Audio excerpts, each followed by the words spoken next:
21 Town Board meeting. Say the Pledge of Allegiance. I pledge allegiance to the flag of the United States of America and to the republic for which it stands, one nation, under God, indivisible, with liberty and justice for all. All right. Dolly, can you do roll, please? Supervisor Flaherty. Here. Councilman Cahill. Here. Councilman Abbott. Here. Councilman Dean. Here. Town Attorney Genesi. Present. Okay, in our formal board meeting, the first of April 1st, we have the minutes. I've looked them over, and I make a motion that we approve them. Second. Supervisor Flaherty. Aye. Councilman Cahill. Aye. Councilman Abbott. Aye. Councilman Dean. Aye.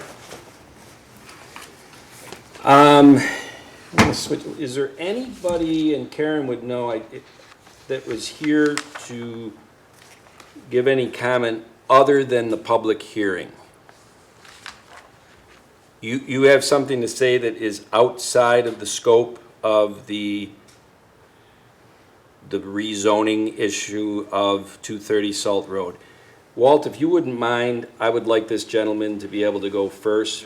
We're gonna switch up the seat. I beg your pardon? Okay. If you, the first gentleman in the back, if you could come up to the podium and give your name and address, and just in 10 words or less, the topic that you are going to be discussing. Okay. Name's Dave Malecki. Live at 563 Galbraith Circle, Webster, New York.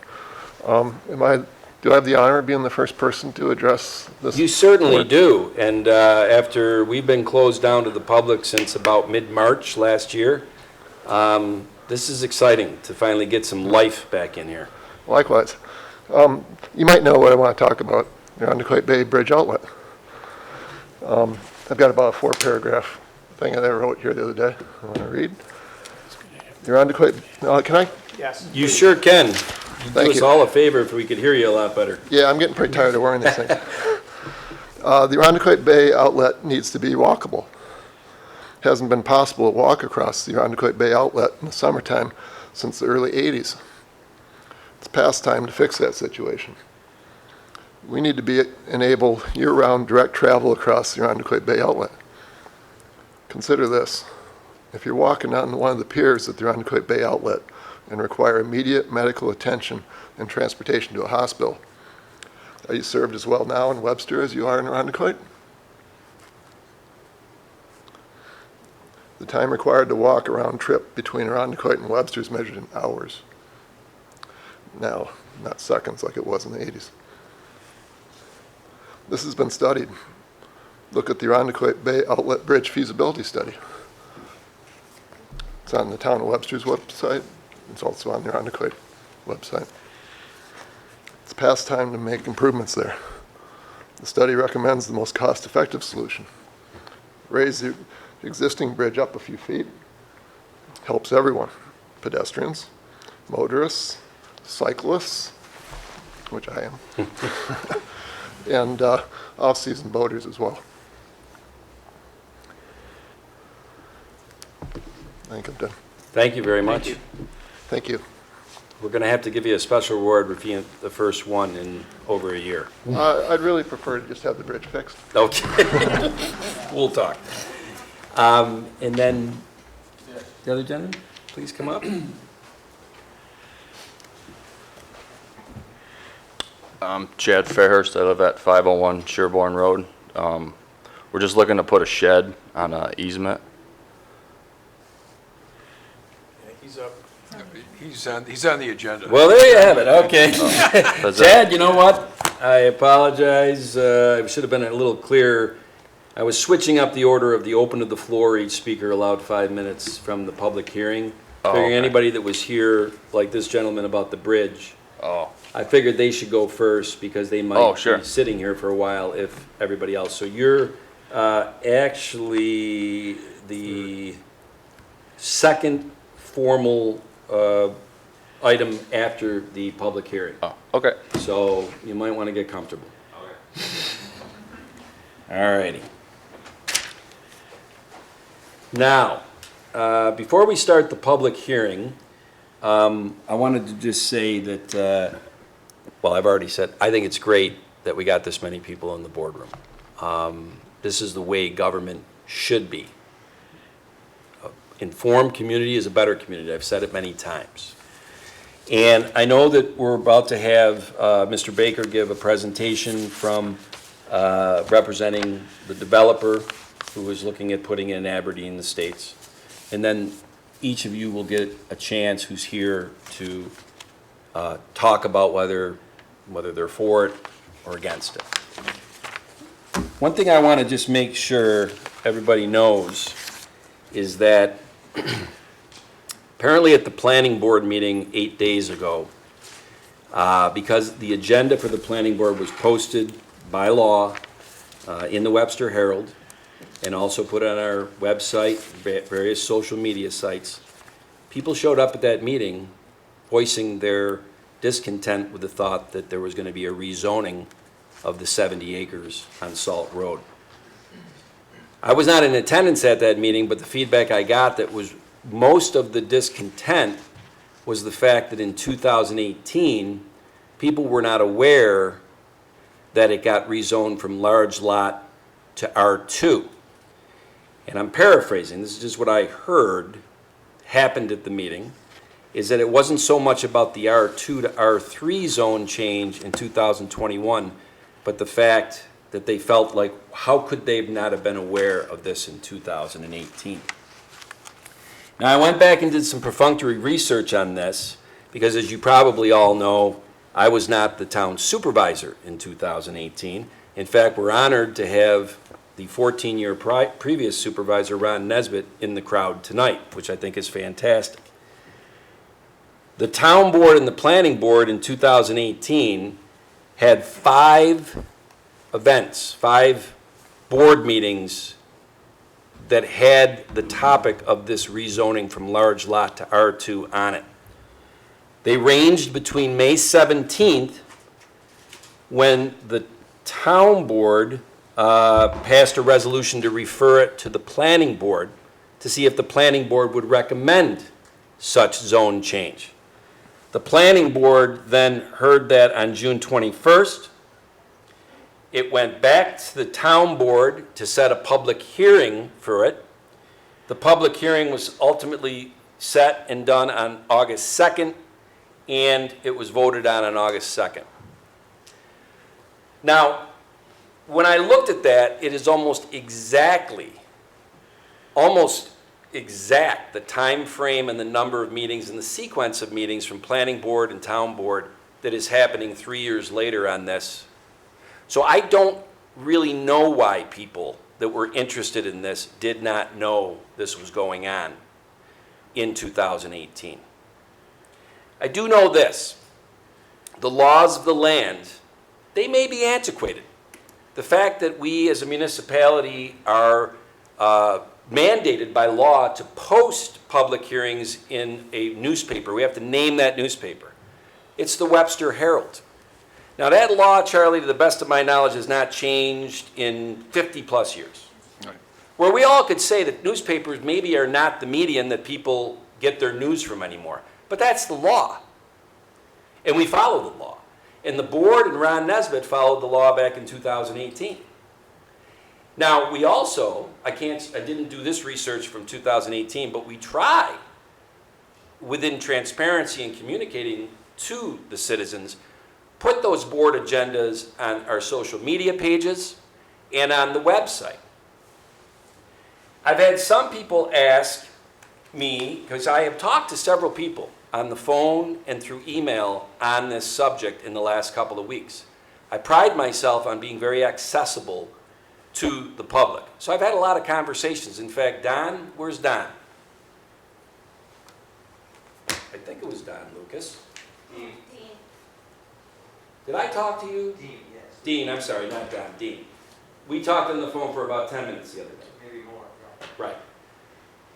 And I don't know, maybe we agreed to disagree or at the end of the day when you get up there, but it was important for me to reach out to the people that came to the planning board just to make sure I understood what their concerns were as we move forward in the discernment of this zoning change. And Dean, you were very helpful in that, all right? But one thing we talked about, because Dean, I think you're a contractor by trade, and this surprised me too, is that if the planning board is discerning a sketch plan or whatever, I think a letter has to go out to the residents of that proposed development that live within 300 feet of it. Thank you. I printed it, I highlighted it. First class mail. And when he. Hey, hold on. You're gonna get your chance to talk, believe me. I can't explain why this is, but there is no such mandate for a rezoning. Okay? There is no such mandate for a rezoning. No. Now, we did, because we're trying to err on the side of caution, we have some new signs that we just got made, hoping that we can both post planning board and zoning board of appeals actions, and also put signs out at the development so people see the signs. Remember, the newspaper, the website, the social media pages, posting on the site, short of coming up to your house and knocking on the door, we're going to try to bend over backwards to let people know. I don't like to hear when people say, I didn't know. It's the worst thing I want to hear. Now, interestingly enough, what I think has happened also, and some of you might be here because there was a flyer that was distributed by a certain group here in Webster to houses around this development this week, that unfortunately was not accurate on a couple of different accounts. One, it said it was 35 acres that was being rezoned or potentially. It's actually 70. It showed a sketch of what the housing development would look like, but it didn't show a sketch of what the R2 development would look like. It just showed this proposed R3. And for people I've talked to that I've been able to explain the R2 versus R3 in this, the R3 with 22,000 square foot lots versus R2 with 28,000 square foot lots will have the same width lot of 100 feet. They will just have a depth of 220 feet versus 280 feet, which, as Walt will explain in a couple of minutes, was something that they showed and said, we can create a buffer around the east side where it has natural trees and things like that, and also potentially be able to create some buffer for the neighbors on the north and south. I would say that, but I'm not, I don't have a dog in the fight of emotion on this. The R3 zone change will create a better product for the neighbors, for green space, for everybody, than the R2. Now, we can argue all day long, well, the R2 should have never happened in 2018, I wasn't aware of it, but it did. That ship has sailed. It got switched from large lot to R2. So, to me, as you're going to see this, and if you keep an open mind to it, and I realize it's an emotional issue for many people, I think that's something that's very important to consider. And last but not least, there is something within the law called a cluster development. And the properties, or the development across the street, I think it's Briarwood, I'm not positive, but it was done in cluster, and it created lots that were 14,400 square feet, much smaller lots than these 22,000 square foot lots that is the proposal of changing the zoning from R3 to R2. I'm going to sum up this preamble. I know it goes a little long, with the fact that I have seen emails come to me and calls to me. This is propaganda at its best. This is going to be low-income housing, I've been told. That is not true. I'm trying to think of some of the other things that I've heard from people, and this is, it incites the masses.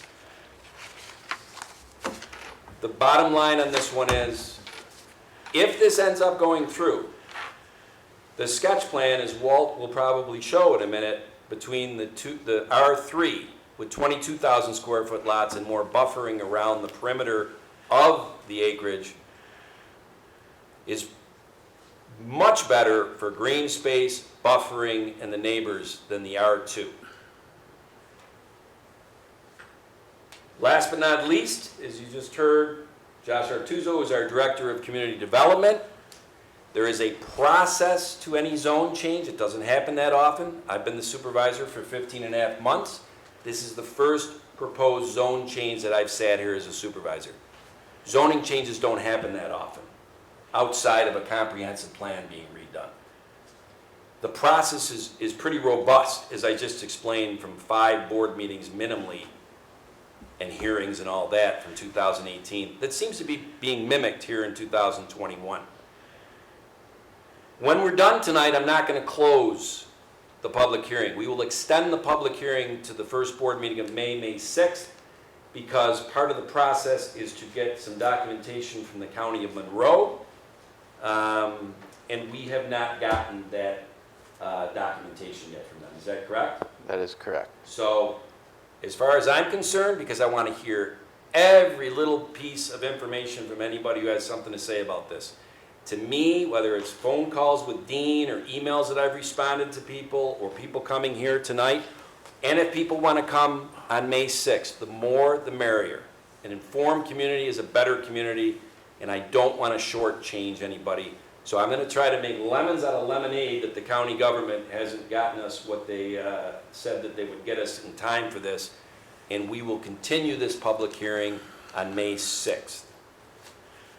With that being said, I'm going to open this public hearing, of which Walt Baker, you are going to give a little presentation, and then in the order of the people that signed in, you will be able to come up to the podium and give 5 minutes of your thoughts on this, pro, con, indifferent. So the public hearing is now open. Walt, you have the podium. Okay. Good evening. I'm Walt Baker with DSB Engineers. With me tonight is Mr. Richard Battisti of Forest Creek Equity Corporation. Forest Creek Equity is the contract vendee for purchasing of the property known as 230 Salt Road. As the supervisor mentioned, it's 69.6 acres of land, which entails two parcels, two tax count parcels.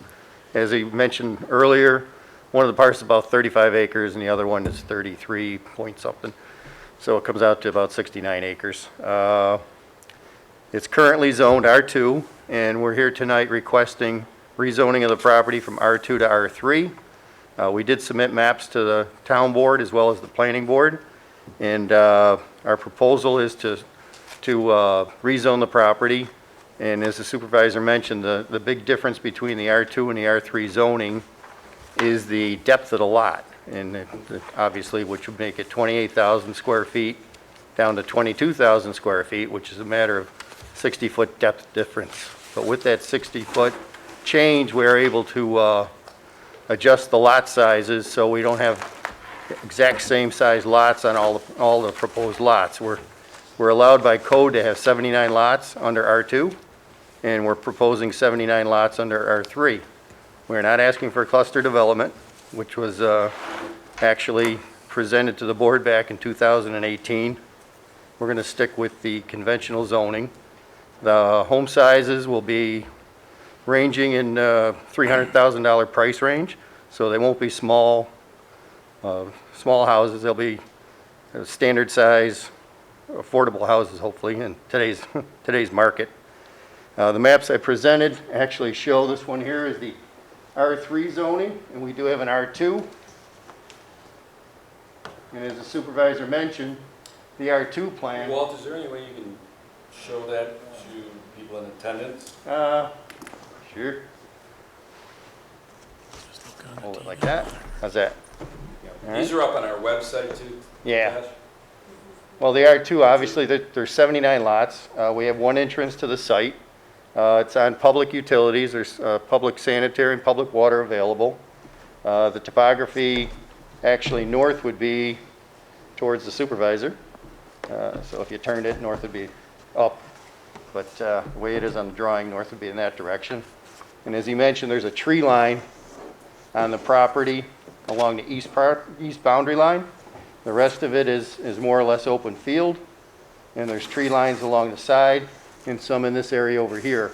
So in an effort to do as the supervisor mentioned, we tried to, with the adjustment with the lot depth, we're able to make the lots up against the tree line, 330 feet deep, and then keep these in the 220 depth. And then the lots over here would actually be 220, plus we do have a buffer zone along Salt Road where we're going to put the detention because the drainage flows in 2 points through here and through here. So we're able to create a buffer zone along Salt Road. So with the change between R2 to R3, it gives us flexibility on positioning the lots so we can try to preserve the tree line. We shortened up the cul-de-sac at the north end, the northeast end versus this over here. So we actually try to preserve some more trees so you don't have to cut the trees out in the back. We did, I'll put that down here. As the town board requested a month ago, that we proceed to the planning board for review and recommendation by the planning board. We were at the planning board last week and presented this to the planning board, and they went ahead and made a recommendation 5-0 for the rezoning from R2 to R3 to send that message back to the town board. So we're here tonight requesting the rezoning. And Walt, as you heard me say, nothing is going to be decided tonight. We're going to run the public hearing right through to May 6th. Yes. So the earliest any vote by the board would be. Which is May. typical. Yeah. Generally, all the towns in Monroe County that I deal with, they do a referral to Monroe County Planning to get comments back from Monroe County Planning to see if they have any concerns with the rezoning. So generally that takes 30 days. So if you got it out already, hopefully it'll be back by May 6th. Well, thank you. With that, if you're done with the formal presentation, we will start with the speakers. Mark DePaulis. Mark, if you want to come up to the podium.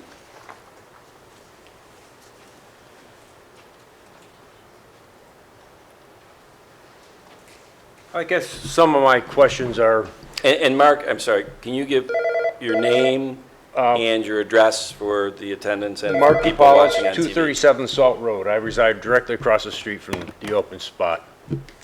I guess some of my questions and concerns are probably more directed at Walt, and this may not be the meeting place, but some of them, as I'm sure some of my neighbors, are concerns for the oversaturation of building that's going to take place on that Salt Road corridor. Not only what's already been started on the golf course, but what's being proposed across the street from us, as well as what's going to happen, as I guess, the south side of Schlegel Road on Salt, which was part of the Trey Meadows development that's going to be built. So some of our concerns are lying in the fact that there's going to be an awful lot of overuse for the road the way it is, what it's going to do to overpopulation for the schools in the area. So those are some of our concerns that for some of us who are not really in favor of this. With that said, I guess my other questions go to Walt, which may need to go to another meeting, and that's that I guess if this is going to happen, I'm in agreement with the rezoning to the 220 depth instead of the 280 depth, but I'm also, as a concerned neighbor living across the street from this open space, that things are addressed to my liking so that I'm not looking into somebody's backyard. None of the houses on that development, as this is laid out, will be facing me front yard to front yard. I'll be looking at people's backyards. And my concern is that I'm not looking across the street into a new development where I'm looking at swimming pools, decks, hot tubs, trampolines and such. So I don't know whether I address that at this point here or we have to wait until we're officially notified that the developer's going forward with his plans. Well, certainly, if the rezoning happens, then the developer's going to have to go to the planning board with sketch plans and all of those things. So that might be probably more appropriate for the planning board. Okay. And only because I say is, right now it's zoned R2. Right. That's a fact. I mean, we all can agree whether we like it or not, and whether you knew or not, it happened back in 2018. And They can go and put 79 homes on there. They don't have to come to the town board. Now, they'd have to go in R2 to the planning board to do the Right. sketch, and then you would show up and say, I don't like this configuration, here's why. You will have the same ability, if it gets rezoned, to go to the planning board, and as Walt said, and I'm taking them at their, I can't imagine, if the rezoning happens and all of a sudden they showed up at the planning board, Mark, and they have 92 houses, you know what I mean? Right, Instead of right, 79. right. Well, I would have a problem with that, Right. because then we all got bamboozled. But I don't think that Walt and the developer would, well, I don't think they would try that. No, I But, wouldn't think they would either. I guess my concern is, I'm sure some of these other people's concern is that it be looked at closely with scrutiny to make sure that, is it even right with all that else that's going on to put 79 homes there? And then in the final analysis, if that's going to happen and none of us can stop that, then I think we're all concerned about everything from the appearance to water runoff and Sure. overusage of the road. And I could go on and on and on, but we don't have the time to do that. So we'll let others speak their thoughts. And you can come back next, I can come back 2 next. weeks, and Okay. like I said, if it does go through, then you also will be able to go to the planning board during that process, because I would imagine at some time, the developer would have to show up in front of the planning board with their sketch and all Right. that, so. Okay, very all good. right, thanks, Mark. You're welcome. And also, Karen, if we can. Number's not up. Okay, yeah, and I mean, we want call-ins because we are still in COVID and it's a public hearing and people can call in. Button until you're ready. Okay. And then what we'll do is, once all the speakers have gone up, then we'll open the phone lines. The do not disturb button, how do you like that? What do you think, Dolly? Oh, well, it's right, sitting right in front of me, isn't it? Tell you, technology, getting old. All right, next is Dean Bay.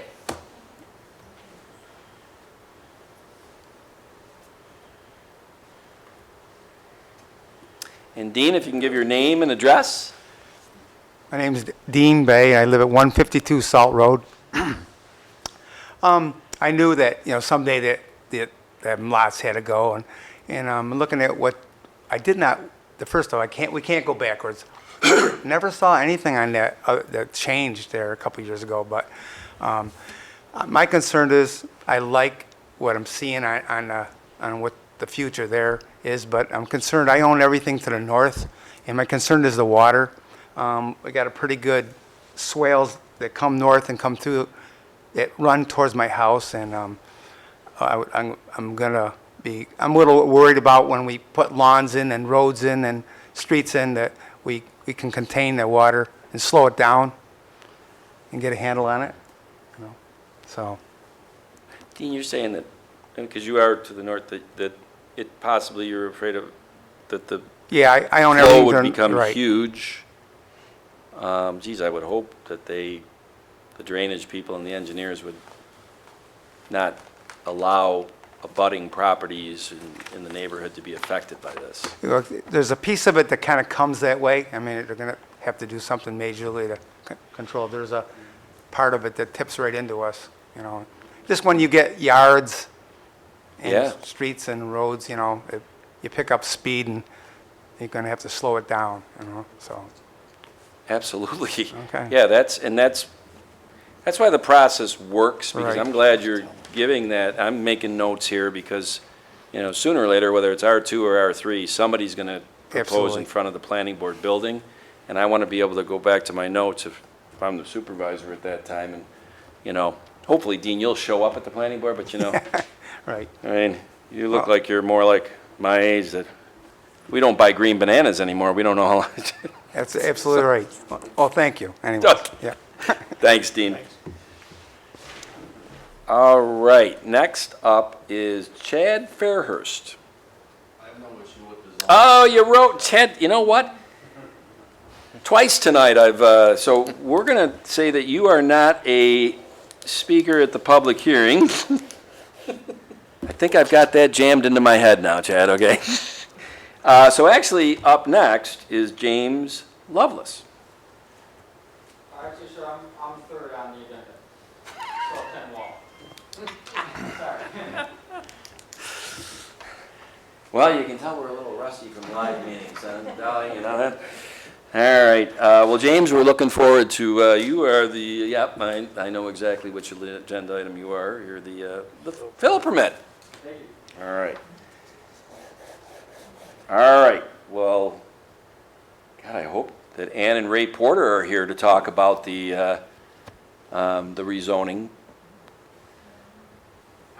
We're new to Webster, and we just came to see what was going on. We live across the street, directly on the corner of Salt and Moyle Way.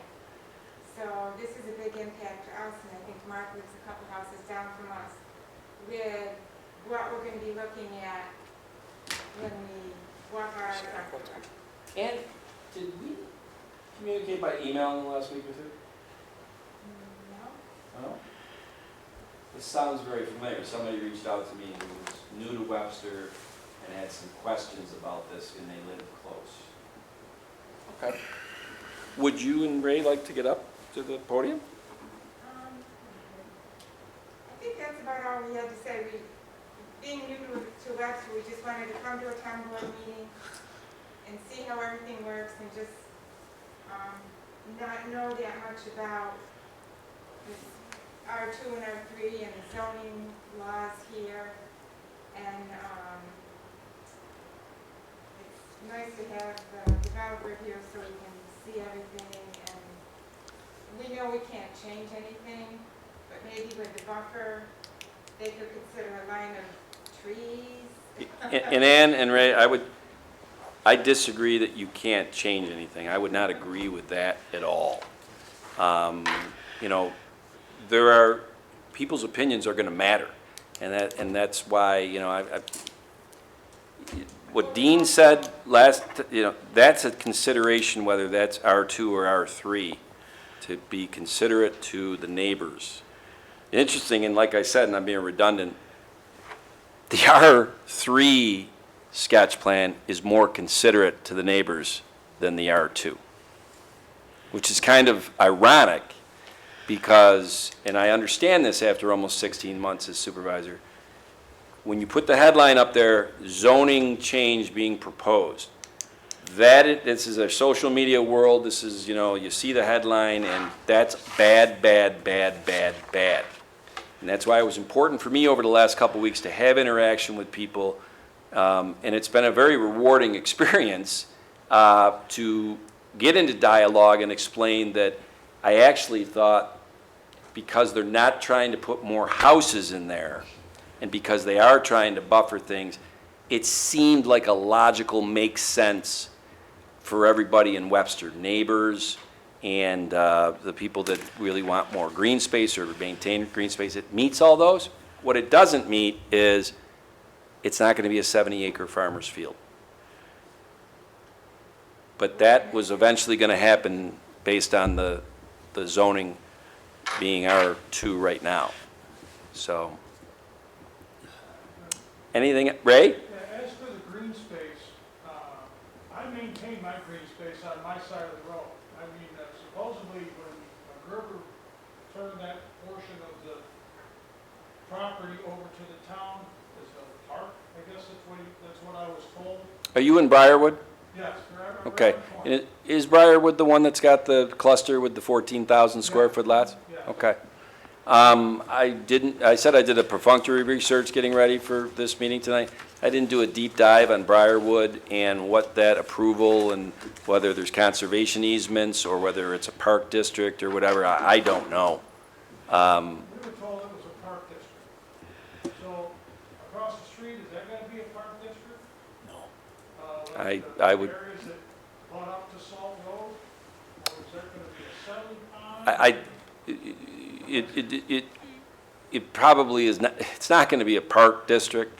Whether it's a conservation easement or whether with the pond, by definition, it doesn't. I don't know. I mean, Charlie, in your opinion, I mean, that Well, we're trying to, Whether it's a park district or not really is a decision between the town board, the planning board, and the developer. So, yeah, and I say the town board's decision is basically to approve the plan, Yeah. which has the park district on, so I don't know. Ray, I don't Is want it to gonna read be a into park what you're district? asking, but if the concern is that after that sketch plan, if that gets through planning board and this all happens and they build it to that and there's all these buffers, if you're like, well, wait a minute, all that buffering green space, if it's not park district or whatever, someday they'll go and build on it. That's not going to happen. It's either going to be, it won't be part of the people's 220-foot lots. So by definition, that space is going to have to be something. And Paul, you've said to me, some of it the developers have deeded back over to the town, but we haven't made it park district. Correct. So, Briarwood's a park district. Briarwood is a park district?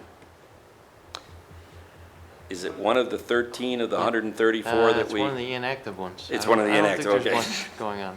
We won't go deep dive on that tonight. All right. Well, Ray and Ann, welcome to Webster. Thank you. All right. Loving you. Wait a minute. Jessica Bay. Where's Jessica? Is this just a coincidence that there's a Dean Bay here tonight and a Jessica?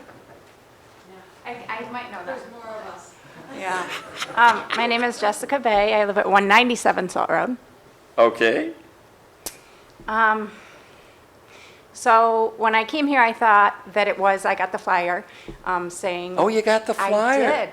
I did. And I don't recall getting anything a couple of years ago. I'm really sad because part of living on Salt Road where I live is that I didn't want to live in a development. And now I have all these developments going up. And I am concerned about the noise, about the traffic. I don't know where the entry is, or the driveway. Morley, so right where you are. So I am in favor of R3, if that's where we have to be. But it's just I'm very sad for our neighborhood.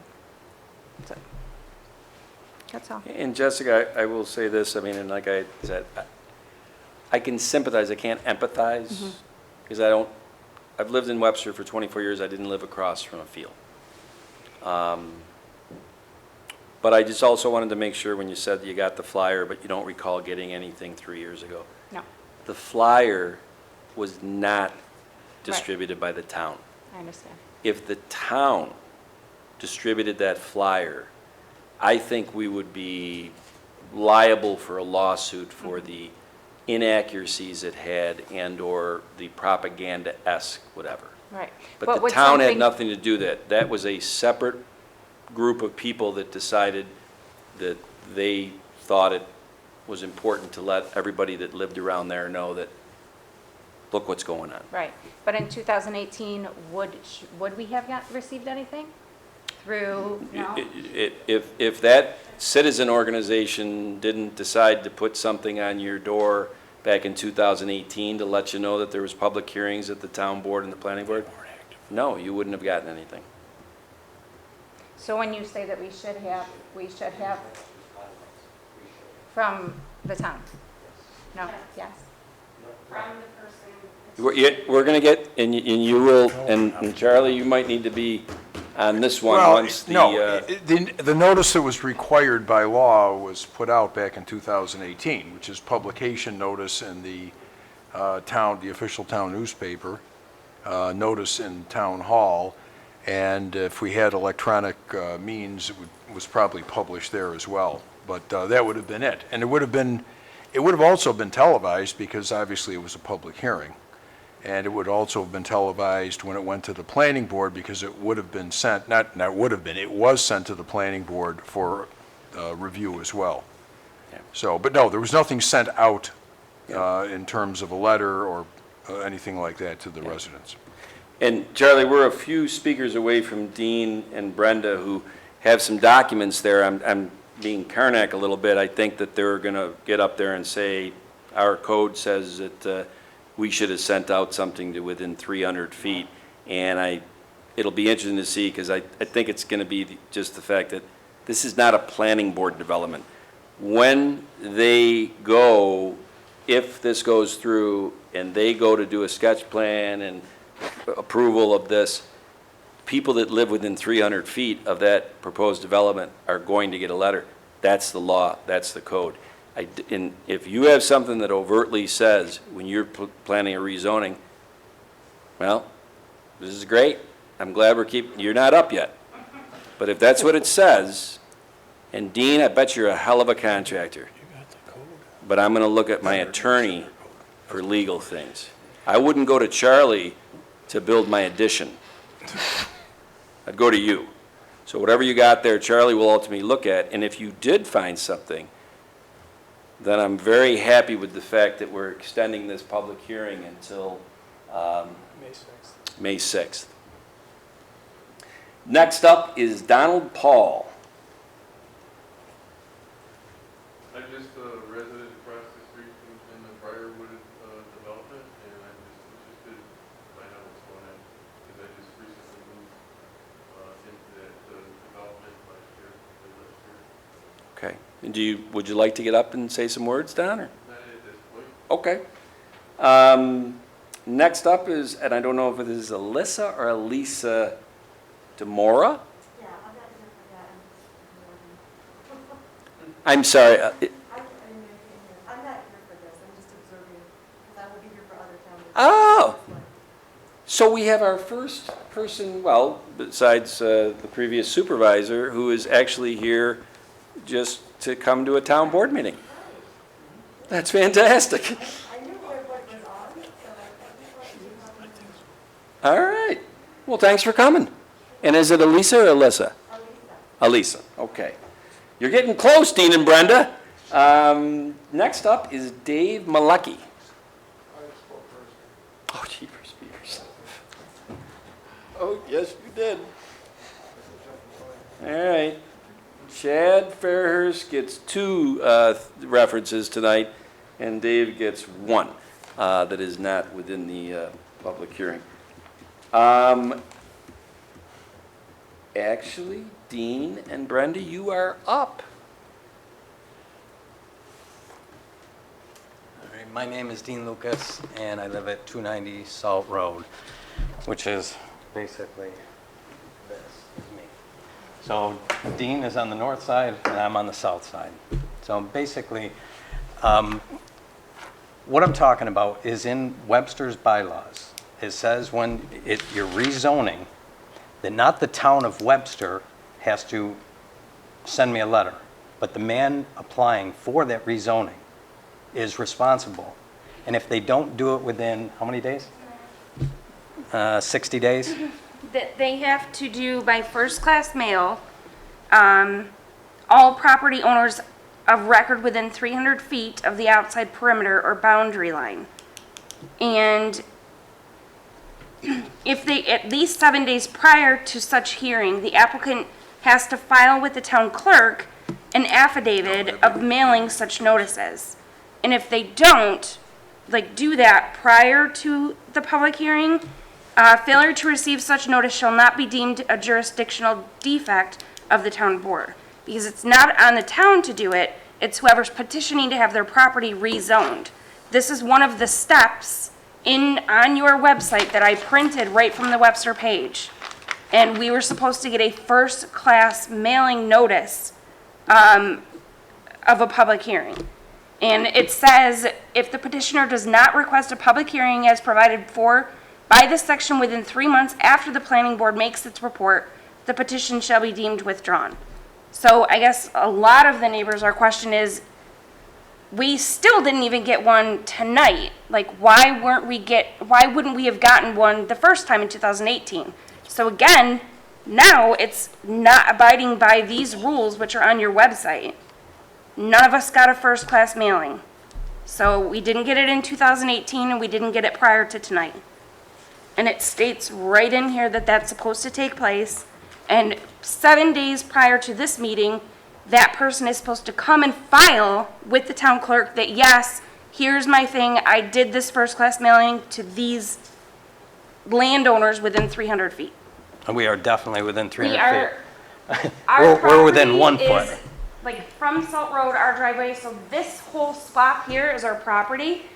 And I want to laugh when he says that they're preserving the tree line that's here. Yeah, I have several pictures of our yard. We see clear into the field all the way up to the tree line that borders Dean's property. There is no tree line to preserve.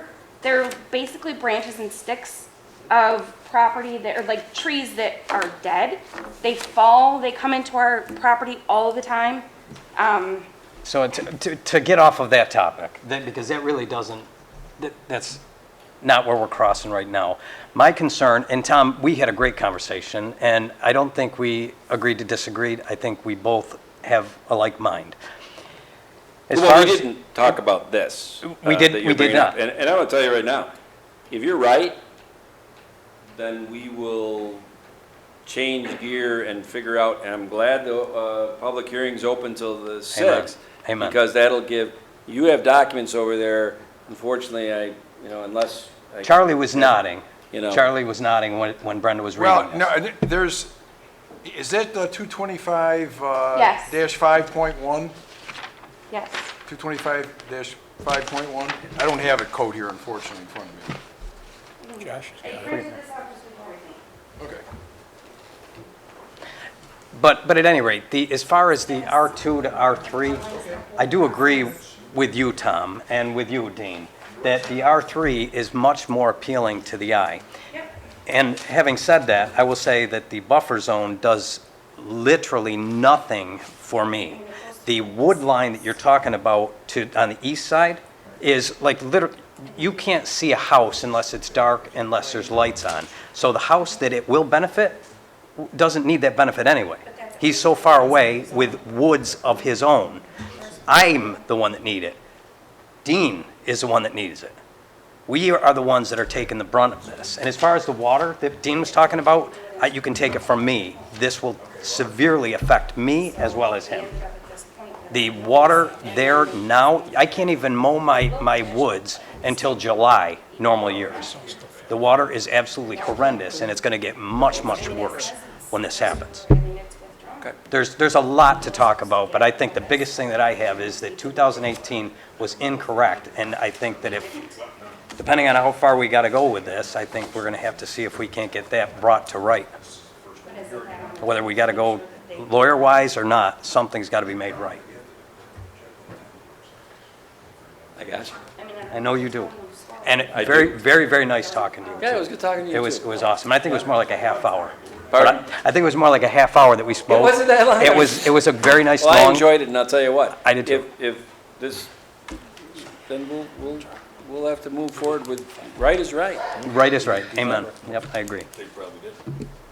Boy, how do you got one more person here. That's a tough one to follow, but the last person here is Mike McGee. That was tough to follow. I am new to Webster, and I live right next to Dean, so I am like right here. And in a nutshell, it just seems like we're really beating up one area. And to be new, I mean, this is gonna be my 3rd summer. So this right here is what I moved away from. And I'm 37, I have 3 little kids, 2, 4, and 7. And so, when I bought the property I bought, it was like gold for us. I mean, we hit the lotto. So this is not what I thought it was going to be. So, Gotcha. thanks. Thank you, Mike. I still like Webster, but Well, I mean that's like Northland Road. So now, since everybody in the room who signed up to speak has spoken, we will open up the phone lines for a few minutes for anybody at home. And now I gotta get off the do not disturb. And I will chart down who has called in. Okay, now I wanna do this where I don't hang up on them. Hello? Hello, this is Ed Stenny. Did I finally get through? You most certainly did, Ed Stenny. This is Supervisor Flaherty. I take it you're calling in about the proposed zoning change. Yes, I am. I was there when you had at the meeting last week. I would have been there tonight, but I just found out I have COVID, so I guess you people wouldn't want me there. But, I mean, I do have a comment. I understand, what was explained about the R2 and the R3, in that either way, there'd be 79 homes built. My concern is why so many? I understand about, the notice that went out in June of 18. I don't know. I didn't see it. None of my neighbors saw it, but, I have to believe that it did go out. But the problem is that, I mean, this isn't that type of area. Most of us living here, when I moved here in 85, one of the reasons I moved to Webster is we weren't like everywhere else. We weren't like Greece. We weren't like Henrietta. Now I'm seeing us build like crazy. The road outside here is a 2-lane road. In the summertime, I see parents on bikes with their kids. I see other people out there trying to enjoy themselves. Now, with that many homes, that's going to be almost 180 more cars on the road going in and out of there every day. The people who owned it, the man who owned that lot would not even sell a piece of it because he didn't want what's happening to happen. Now he's out of the picture. He's down in South Carolina, and well, let's go ahead and build. I have nothing against building. People own property; they have a right to do what they want. But on the other hand, we have to, be aware of what we're doing to the environment. I just, I would have, I can see having, more houses, but this is extreme.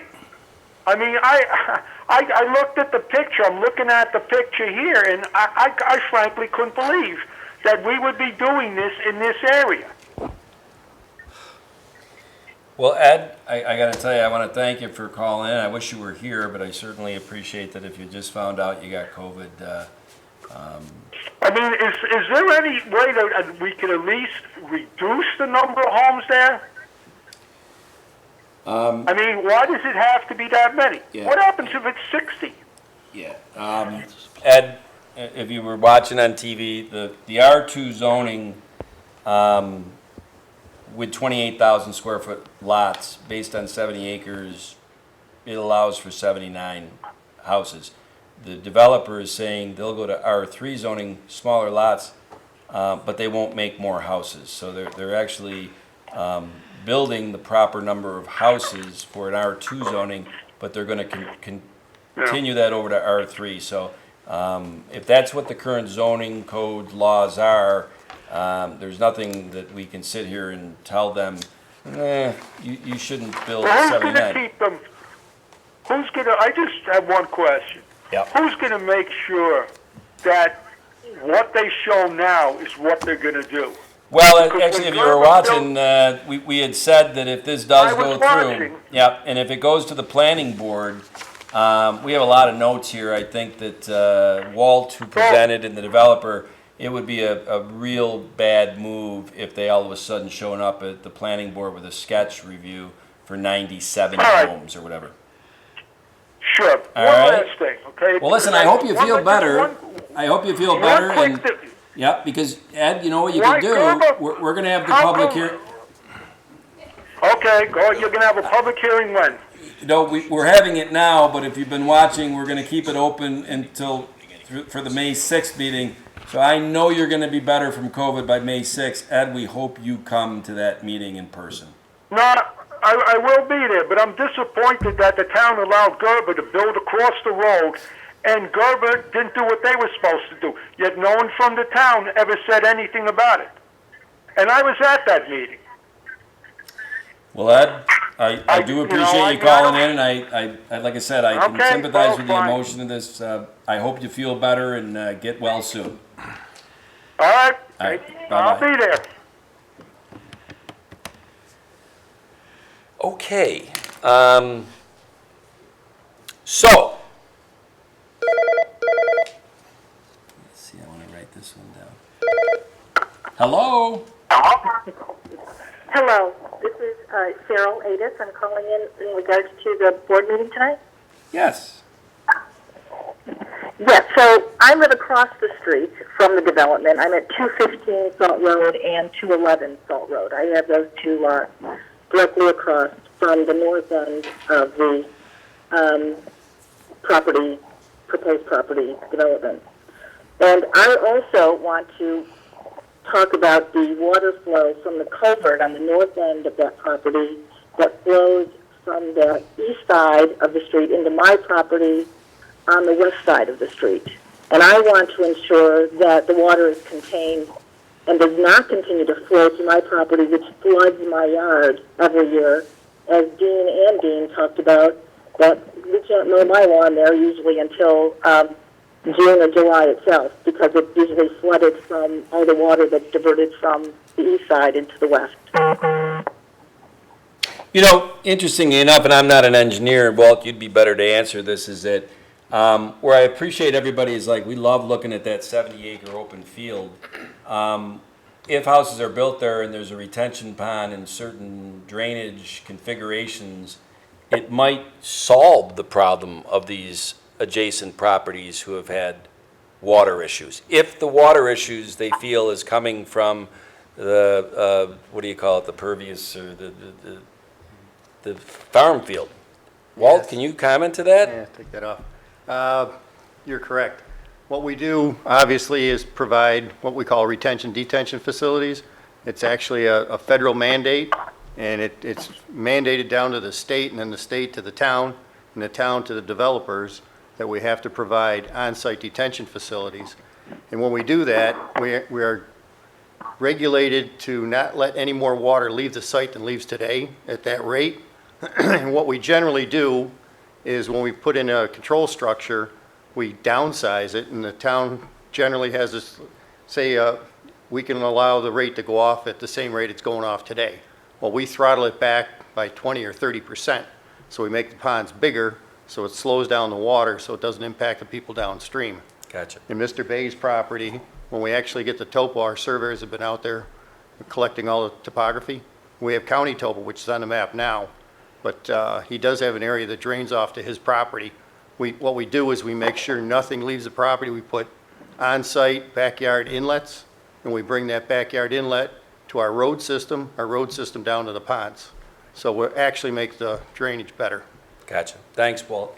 And Cheryl, I don't know how much of that you heard, but if this does go forward, whether it's R2, R3, if there's houses built there, I'm sure as it goes through the planning board and the configuration of retention ponds, it may actually, well, it sounds like it would have an ancillary benefit to the neighbors of the water issues they've had flowing down to their properties from the 70 acres of farm field.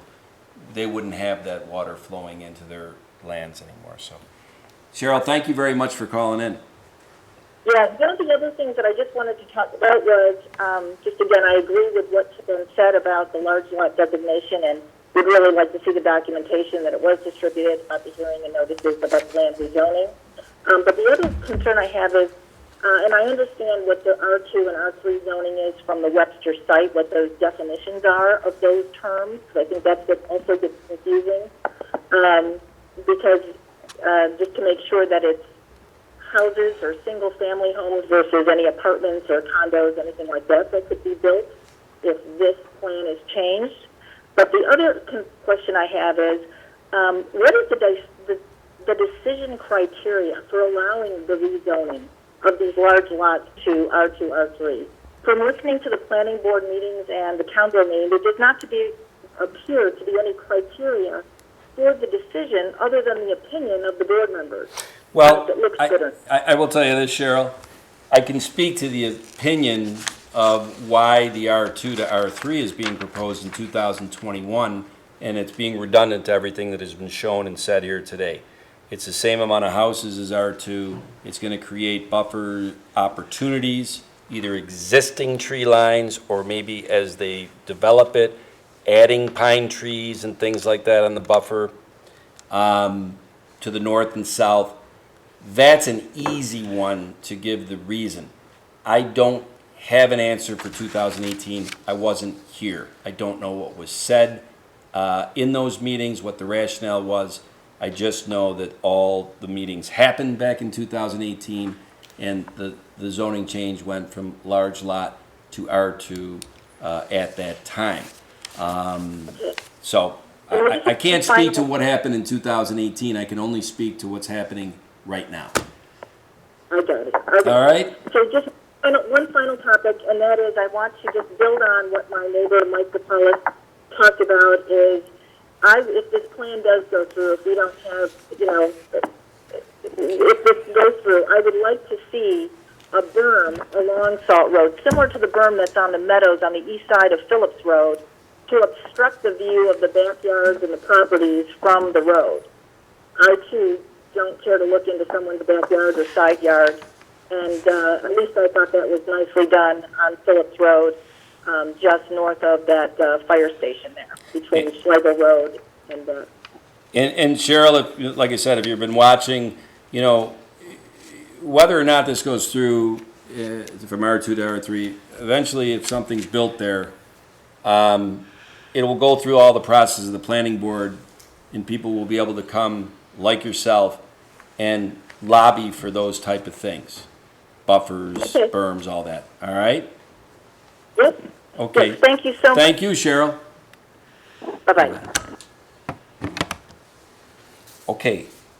I am going to take, if there's one more call, I'll take one more call because we're going to be keeping this open until May 6th, I won't be cutting anybody off. They'll have an opportunity. So. I have a question. I want to just make sure I'm understanding correctly. So we can come back May 6th, but when this goes to the planning board, do we also have an opportunity to go to the planning board as well to hear what they actioned or final? Absolutely. Yes, And if it goes so through. like when the Yes. caller talked about the berm and some of Yes. the neighbors have, so that we can see, okay, yeah, they have decided to make a berm. or Yes. do that. Yes, and I'm going to come back to one of your other question about can you come back May 6th? I'm going to get to that after this call. Hello? Hello, my name is Scott Woodruff of 257 Salt Road. I'm looking to talk to Tom Flaherty about the zoning. Well, you're talking to Tom Flaherty and about 50 other people in the, not that many, 30 other people in the Is the room. queue pretty deep already? That's right. We don't want to say that we're not being COVID compliant. We are being COVID compliant.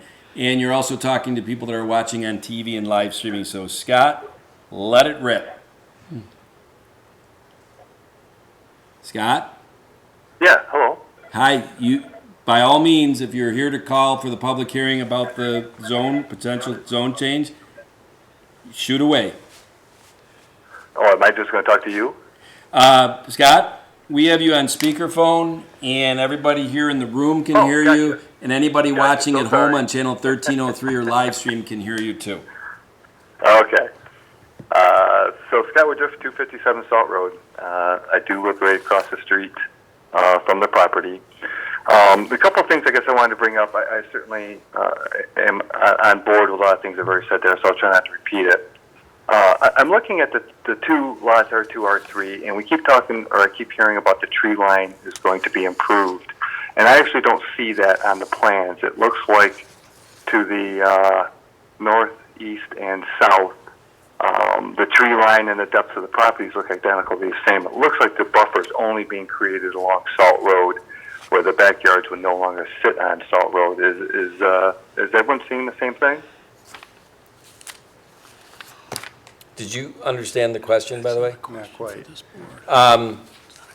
He's saying that from what he's looking at, he thinks the only buffer is on the Salt Road side, on the west side, that on the east at the back of the property and on the north and south where neighbors are, there is no buffer No, the existing tree line on the north and south are on the property line. So that's where the natural tree line is right now. When we get to the planning board stage, the planning board may turn around and say, geez, we'd like you to see if you can plant some pine trees or something like that. Obviously, along Salt Road, we're looking at doing a berm and some trees. Obviously, the on-site detention will be there, and that'll be under easement to the town as well, but not a Sure. park district. Sure. So.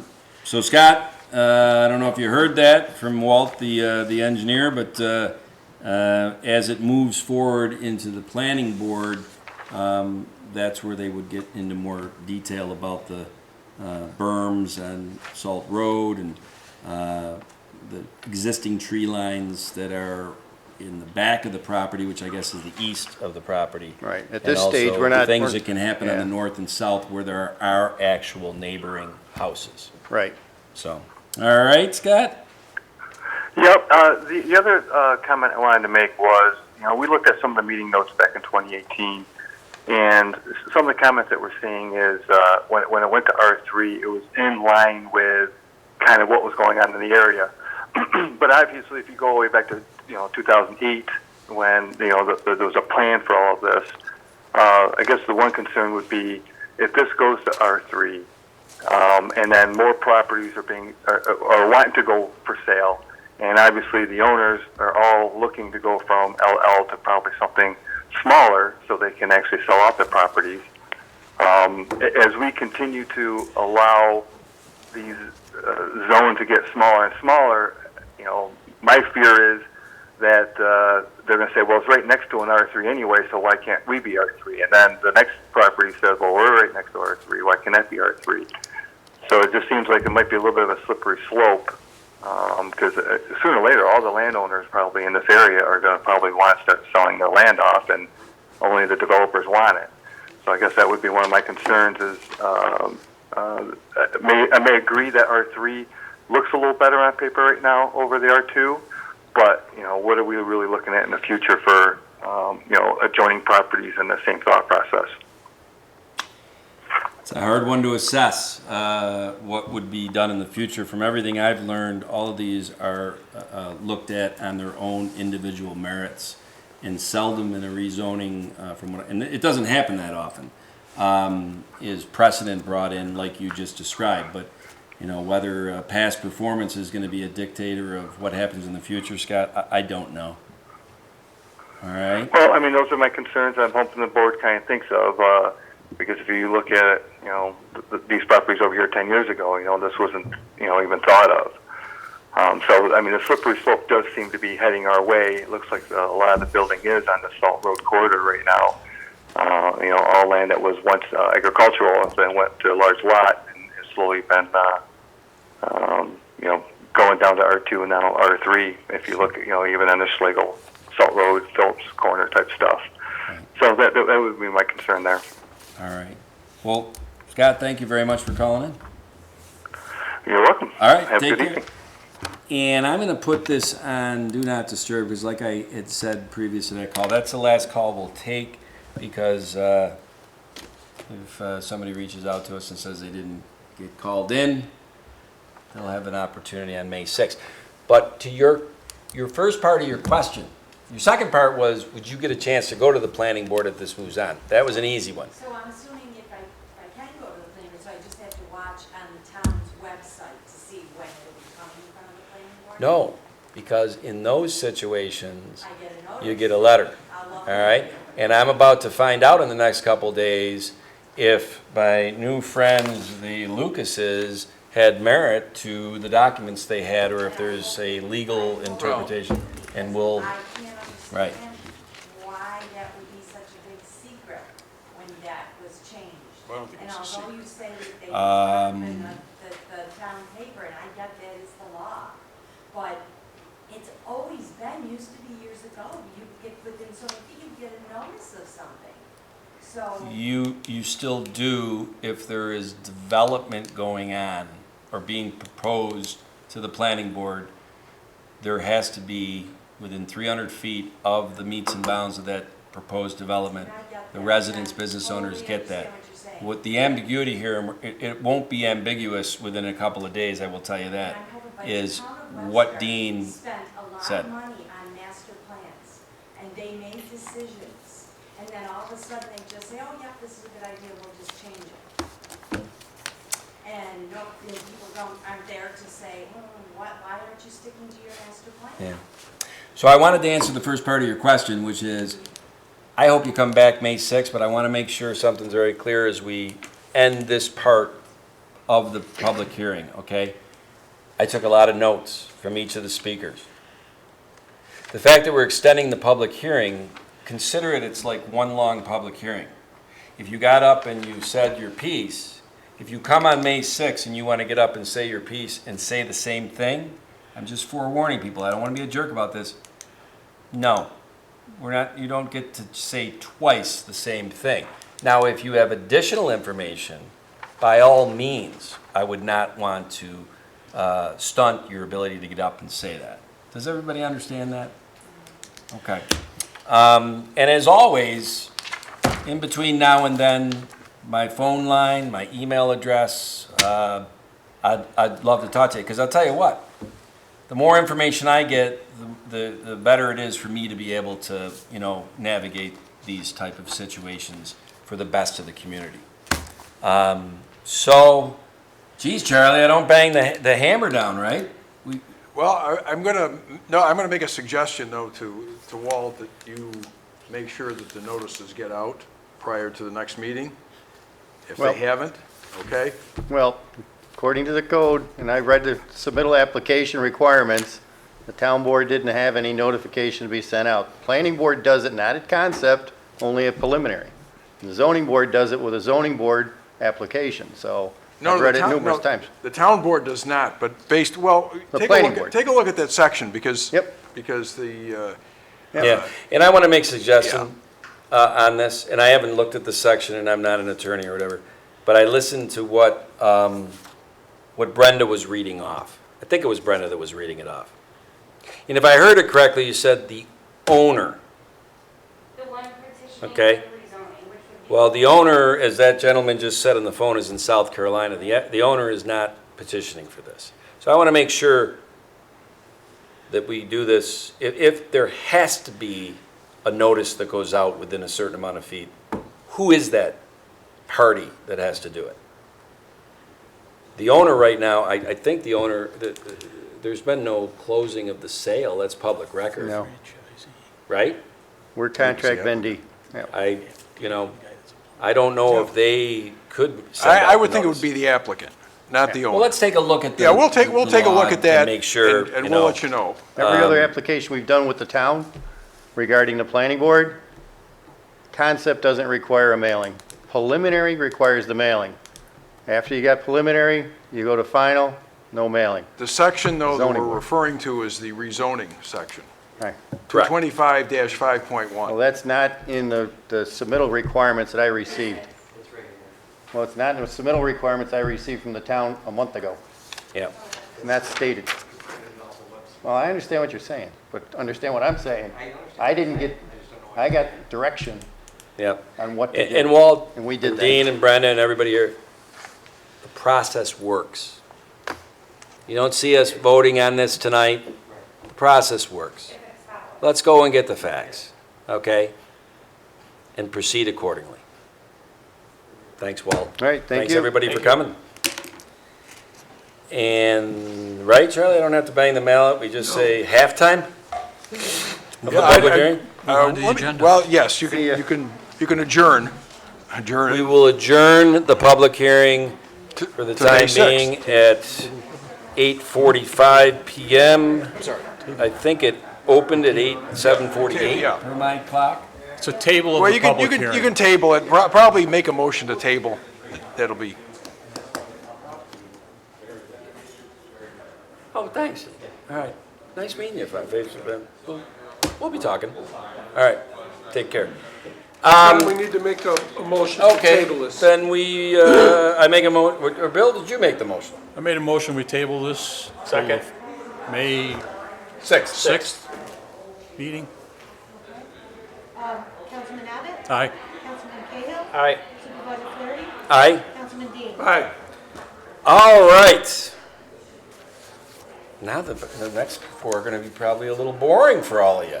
Yeah, But 5 minutes. let's, John, I think you were in looking at the bills. Yep, I did review the bills yesterday, found everything to be in order, and I would move that we pay the bills as submitted by the Director of Finance. I second. Councilman Cahill? Aye. Councilman Dean? Aye. Councilman Abbott? Aye. Supervisor Flaherty? Aye. And I went over the prepaid warrants as submitted by the Director of Finance and make a motion that we approve those. Second. Supervisor Flaherty? Aye. Councilman Cahill? Aye. Councilman Abbott? Aye. Councilman Dean? Aye. Well, this must be, this is Mr. Lovelace, isn't it? Thank you. Is it? The Sherborne, or is that? Chad Fairhurst. Or is Chad, have I gone 0 for 3 on you? Yes, I have. 501 Sherborne. Chad. Without further ado.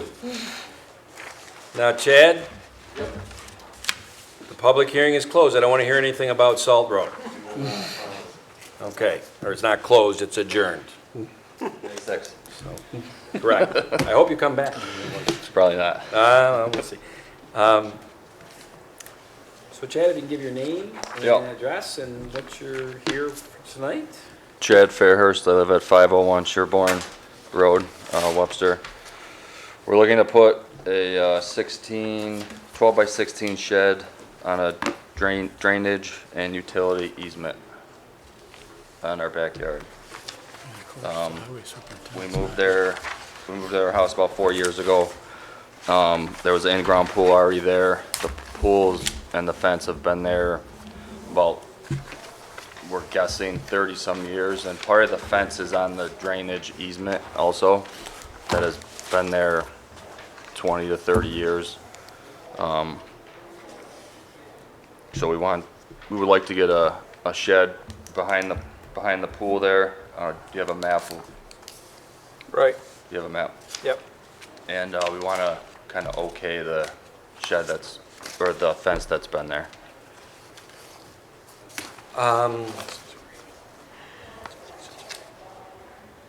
Because that back corner, there's like a couple feet of the shed, or the couple feet of the fence that's on that drainage. Right. Josh, have you looked at this? Yes. Joe Marapice went out to the property, checked out the drainage easement area, and he provided us with his blessing. He felt that it would not impact any drainage in this location. Okay. Great. Did he didn't supply us a letter? He supplied something in writing, but I wouldn't call it a letter. It was a post-it note. Who was this from? One of our foremen in the highway department. Charlie? Joe Marapice. Usually we get the letter from sewer, from highway superintendent, whether it's drainage or whatever. This came in obviously when there wasn't a highway superintendent. Okay. Well, I mean, if we move forward with this tonight, I mean, I would like something in writing from somebody from the highway department like we always get. You could, it's up to the board, you can make it conditional on approval from the highway department, on written approval. Okay, and if he gives that written approval tomorrow, it's not holding up the process? Right. Chad doesn't have to come back here May 6th? No, I'll take care of everything from Okay. here if we get the letter. If we don't get the letter, then it'll fail. Okay. It'll be a condition. I mean, that's certainly appropriate. Okay. I think it's the right thing to do also. Does any of the board members have any questions other than Barry, yours? You hit the nail on the head. I was looking like, where is the letter? Yeah, nowhere. Mr. Fairhurst, do you own the property yourself, or do you own it in common with your wife? I do. I'm Yeah. sorry? Yeah, it's our house, yes. The two of you? Correct. All right, I'm going to need, I'll talk to you when this is over. I'm going to need more information than I have. Okay. Okay.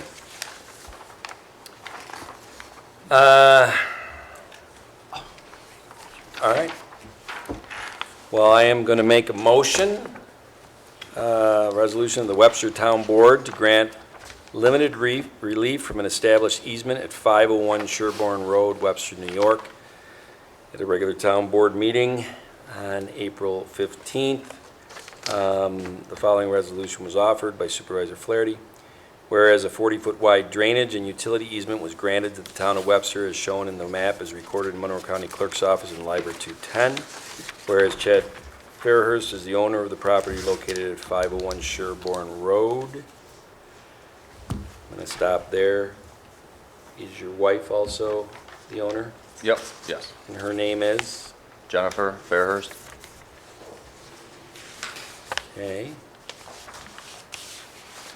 Step back, whereas Chad and Jennifer Fairhurst are the owners of the property located at 501 Sherborne Road, Town of Webster. Whereas Robert Jacobs has applied to erect a 12-foot by 16-foot... That's a typo. Nope. Sorry. All right. Is the next That's one? what Chad has applied to erect. No, just the name's a typo. Oh, just the name. Okay. Where Chad and Jennifer has applied to erect a 12-foot by 16-foot shed upon and within the aforesaid easement in conformance with the height and setback requirements as set forth in the code of the town of Webster, and that in the event the placement and or size of such shed is not in such conformance, such shed now not be constructed unless the proper variances are received from the Town of Webster Zoning Board of Appeals. Whereas the applicant has requested relief from the Webster Town Board to permit the aforesaid 12-foot by 16-foot shed. Whereas the Town of Webster has the authority to grant relief requested and public good will not be harmed. Therefore, pursuant to the application of Chad and Jennifer Fairhurst, owner of 501 Sherborne, and the recognition of hardship created if the relief sought herein is not granted, the limited detriment to the town of Webster, and upon consideration of all relative factors, the Webster Town Board hereby allows the construction of the aforesaid 12-foot by 16-foot shed, which will exist upon the encroach upon easement affecting 501 Sherborne Road, town of Webster. This is conditioned upon a letter from the Highway Department as to the lack of detriment to the town of Webster. That sound like good legal? Thank you. Sure. Impressive. Yeah. You know why I didn't go to law school. This resolution in no way applies to any other encroachment, violations, or relief sought by the owner, his successors, grantees, or assignees. The relief is granted upon the following conditions. The proposed shed shall encroach upon and said easement is proposed and shown on the survey map prepared by O'Neill Rodak Land Surveying Associates. The proposed 12 by 16 shed shall not be expanded to further encroach on it or in an easement, nor will it be moved from the permitted place within the easement as shown on the instrument survey map presented to the town board. Upon the destruction or demolition of the aforesaid 12 by 16-foot shed or any part thereof, through natural causes or otherwise, the owner of the 12 by 16-foot shed will not reconstruct it without a specific resolution of the town board authorizing its replacement or reconstruction. The owner of the shed shall be solely responsible for any damage caused by or to the shed as a result of the town's maintenance of said easement, and the owner, his successors, and assigns further agree to indemnify, defend, and hold harmless from any or loss damage caused to or by the 12 by 16-foot shed as a result of work done by the town as a result of reasonable and necessary work done by the town within the easement. In the event of an emergency or in the town deems it necessary or imperative, the town will have the right to remove or take down all or any part of the said shed without recourse by the owner or successor or assigned to such removal or taking down. This resolution shall in no way affect the rights, if any, of any other public entities or public utilities in or to the said easement. The record owner of the proposed 12 by 16-foot shed in the town of Webster will enter into this licensing agreement incorporating all conditions of this resolution in the form and substance as approved by the town attorney, in which will further provide the owner at his expense will record the licensing agreement in Monroe County Clerk's office. That is Second. my motion. Thank you, Bill.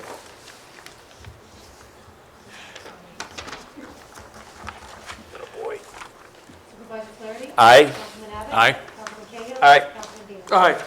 And I'm going to hand the baton to you, Charlie, to tell Mr. Fairhurst what happens next. I will talk to Mr. Fairhurst. Okay. I just have a question. Oh, sure. So, at the beginning of Sherborne Road, it's kind of like an L shape. From the start of Sherborne down to where it starts to curve, which is about 2 miles from the start of it to where it curves, there's probably 10 or 15 sheds within this easement. So it's just kind of, I guess I'm just wondering why, how come I'm the only one that has to go through this process to get a legal document? Why, have you talked to each one of those people? I've talked to my direct neighbor that you don't have to go through any of this. And this easement starts at the front of Sherborne and goes all the way down. Because they never bothered to come in and check with the town, they just put the shed up, if you want my direct response.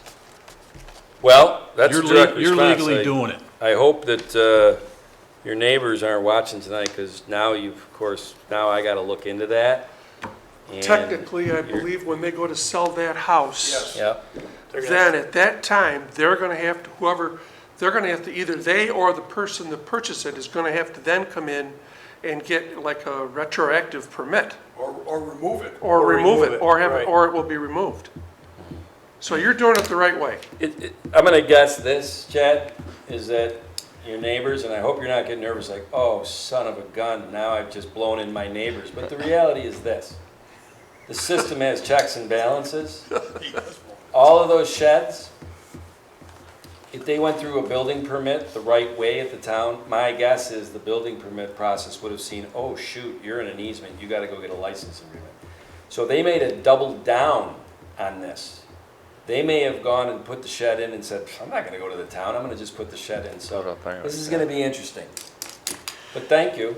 And you were smart. You were very smart to do it the right way. And I will try to not, as we research this, let them know that we found out from you. So if I get a letter from the highway department, I can, because I have to order the shed, it takes like a month. You're not getting a No, letter. the letter will go to Josh. We're gonna just tomorrow get the letter. Just So you'll for- get it tomorrow? I just need to know, because I have to order the shed. Charlie's about to tell you the process. Okay. Josh, did You're all you, set. you got that all? Because I want to check with Rod and look at the building permits and all that, okay? Yes. So we're all set? He let us. We are all set. Thank you so much. We're all set. We're You all may set. have to 'cause move, but you're all set. Well, You I might have applaud you for angry doing it the neighbors. right way. I just know how to tick people off. Well, I'll tell you what, there's probably a little hyperbole in there. But if we find out there's a string of sheds in that easement, that's not going to sit well. Well, that's, We'll send Bill out there for our public relations on that one. That'd be interesting. I'd videotape that. Les, you should go out there, and that's a good reality show. All right.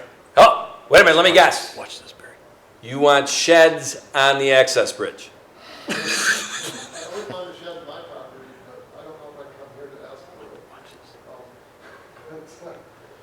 Well, then I don't know if you'd have to, as long as you're not putting in an easement. Talking about the easement there, does that go along Sherborne Road, or does it go across? The man has his laptop in front of him with a map, and unfortunately, you know what? Do you live over there? We'll talk offline about this, okay? But I appreciate your inquisitive nature, all right? Okay, let's go Building to, department's liaison. what's it? That would be the building department's liaison's task. I Oh, think come that's on, John. Bill, you know what? You live for that I stuff. think that's John. You would live for that. You're right. Yeah, wow. I bet you Mr. Lovelace is like, I don't want to come up there now. James, whatever you do, don't say, you know, there's 17 neighbors of mine that have filled up their stuff. I'm pretty sure I did the right thing and asked and told them ahead of time, before any of this.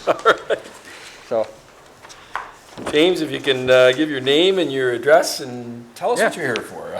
I'm James Lovelace. I reside at 1210 Wall Road, Western New York. I'm looking to just have a basic fill permit, maybe not so basic, because I'm looking to have approximately 1,800 cubic yards added.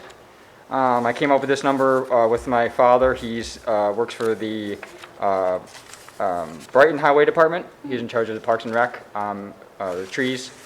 So he kind of knows maybe a little something, maybe not. Other than that, it's basically basically what I'm looking to have done. My yard's currently from the back of my house to about 100 feet out.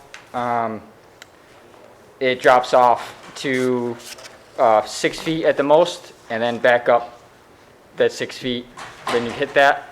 I don't mind the variation change, throughout the yard. I own about almost 3 acres, 2.97. I don't mind that part, it's just where the space I'd like to use the yard, I like it to be flat. I just wanted to go with the town because I know that there's possible drainage, maybe issues, or just want to make sure everything was addressed before I just brought in fill. This all started way back when I dealt with Mr. Jeff Benway. I approached him and asked him for a fill permit. He just basically told me I needed to come up with a print, which hopefully you have, and where the areas I was looking to have filled. He had come out and asked for a $50 deposit for the fill, which I was told got lost throughout the whole transaction of things. I was told he no longer works here. So then I went to, Was this a check? it was a check, yeah. Did it clear? I believe so. I would assume so. I mean, this was back in, I want to say, 2 years ago. Okay. I owned the home for 5, so this was pretty short time after I owned the home. I'd like to have it filled in. But other than that, then I tried to follow up on this throughout the whole time. I kind of let it go for a while and was waiting to receive a permit before I started bringing in truckloads of dirt. I just didn't think his word was the right thing to do, just to start bringing in dirt. So I waited and then called again, said he no longer works here. Was told there was a different process now, so now I'm going through, I guess, the process I was told through Tom Corbett. He was the person who had come out and checked it out, as well as Joe Herbalist, I believe his name was. Herbst, yeah. They both had come out and checked it out just to see, have eyes on it, walk the land. They both told me that there was not any problems that they could see. So I just want to make sure that that's all good. Where's the fill coming in from? That's obviously I would like to offer the town the first option, the town of Webster, to dump if they have anything first. The next thing, I've received word from Rochelle Construction, has quite a bit of fill and is willing to work with me to move the dirt for me on top of that. So I haven't approved any of these companies yet because I'm waiting for the fill permit. I don't know if you need that first or after. I mean, if you guys have the fill, I would like to just give it all to you guys. Yeah, I just would like to make sure that it's not contaminated. Oh, yeah, absolutely not, no. For runoff reasons. Yep. No, it would just be concrete and subsoil, and then, of course, topsoil at the end Okay. on top of that, so. And also, maybe the only other issue I maybe have is there's a non-working well on the property. I was told that it used to work. I'm not sure. I don't know, but I'd like to, I have a proposal to bring up the well to use it in the future. So basically adding some sort of culvert or something to extend it, bring in the fill, and then just have obviously an appropriate top that is safe and to leave it, for until I do. Is the well in the area you're going to fill? Yes, it's actually dead middle of the area. Yep. That's probably why the area was left low. Oh, yes, exactly, yep. My house was built in 1863, so I had the cistern and the evidence of it used to working, and obviously all the draining going to my house. That no longer works. I'm on public water and sewer as of now. So I just like to bring back the old history of the home, basically. Build something that looks a little bit better than what's there in the future. So to answer John's question about how the town monitors a project of this nature, the fill permit is only good for a 6-month period. We do ask that the homeowner periodically give us a call so that we can come out and inspect at certain points throughout the duration of the permit. Do you do any testing of any kind or require that the homeowner show that it's clean fill and not contaminated? We do not do any in-house testing. Okay. And we don't require that? No, our code does not require that. That's the only questions I had. And I'm assuming, because I would imagine Bill and you, Barry, would know if 1,800 yards makes sense to what he's showing here. I wouldn't know without looking at the site. Oh, okay, I didn't know. But he's already had someone who has experience in Right. estimating that, so. I can give you dimensions if that would You see help, the picture? and how I came up with this number. Oh, okay, so, well, that's where you can't tell the depth Right. from this, that's a good point, yeah, that's right. 1,800 yards of fill is a good amount of fill. Yeah, that's a lot. At the deepest point, it's over my head, so 6 feet at the deepest point. Yeah, that sounds It's gonna about be right filled to in a me. day. So it's about 100 by 100 by 5 feet deep on average. And then obviously it's divided by 27 to get the cubic yards, and that's kind of what I came up with. Yeah, that's gonna, you're gonna have quite a few truckloads coming. Oh, for sure, yeah, yep, yeah, definitely. Your dad have some equipment to move that soil around?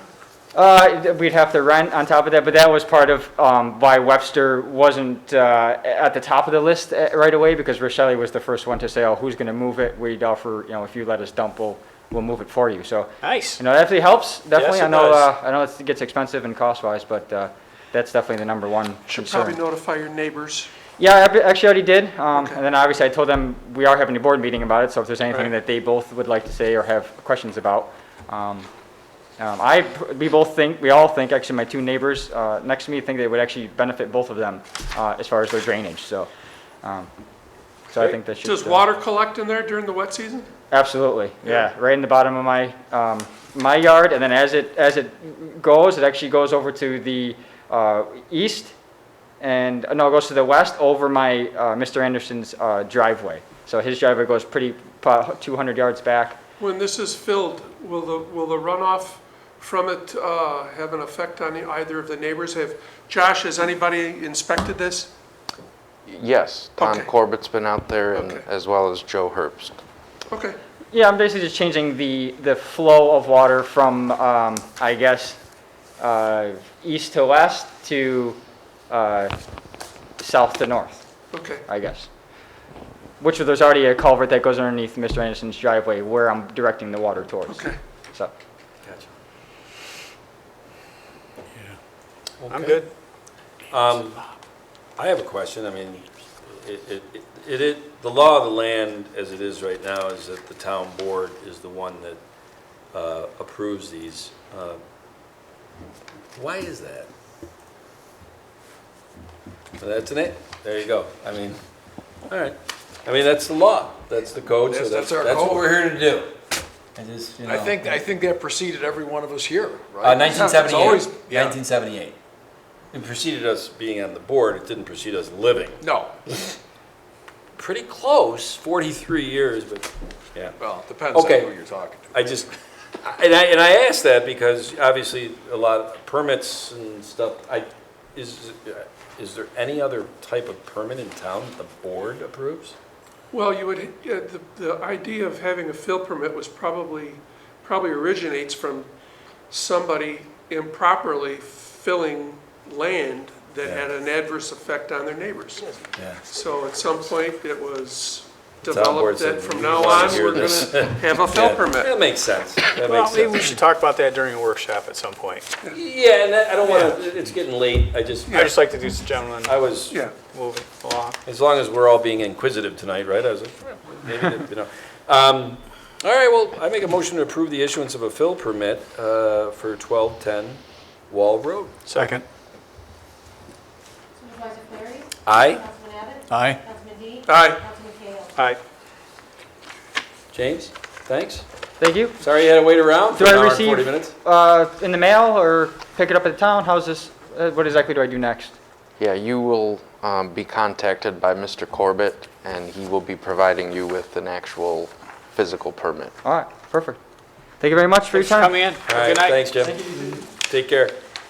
All right, last but not least, and this just came about in the last couple of days. Hooligans up there in the plaza, 5 Mile and Ridge, they're putting in a banquet room. You gotta love these guys. COVID and, hey, let's expand. I give them a lot of credit.